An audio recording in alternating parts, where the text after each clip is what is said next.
Generally લોકોને ભગવદ્ ગીતા માટે એવા પ્રકારનું એક કન્ફ્યુઝન હોય છે કે જ્યારે કાંઈ નહીં કરવાનું હોય, જ્યારે આપણે નિવૃત્ત થશું ત્યારે ભગવદ્ ગીતાનો અભ્યાસ કરીશું. ખરેખર જ્યારે ખૂબ જ વ્યક્તિ કર્મોનું જીવન જીવે છે, તો કર્મનું જીવન જીવે છે ત્યારે જ વ્યક્તિ બહુ બધો સ્ટ્રેસ અનુભવે છે, કારણ કે એ જેવું ધારે છે એવા પ્રકારનું રિઝલ્ટ હંમેશા મળતું નથી. કારણ કે જ્યારે આપણે કર્મ કરીએ તો એવા 4 પ્રકારના રિઝલ્ટ ઇનએવિટેબલ છે. Either you get less or opposite, અને કાં તો મોર અને ઇક્વલ રિઝલ્ટ મળે, કાં તો મારી અપેક્ષા મુજબનું મળે, કાં તો મારી અપેક્ષાથી વધારે મળે, કાં તો મારી અપેક્ષાથી ઓછું મળે, અને ક્યારેક મારી અપેક્ષાથી તદ્દન વિરુદ્ધ મળે.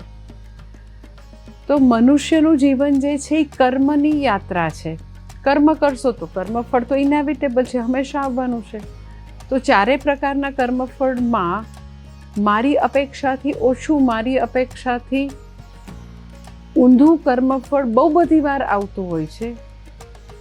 એવી વખતે મારે મારી માનસિક સંતુલિતતા, મારે મારી માનસિક શાંતિ કેવી રીતે જાળવવી એની વિદ્યા ભગવદ્ ગીતામાં છે.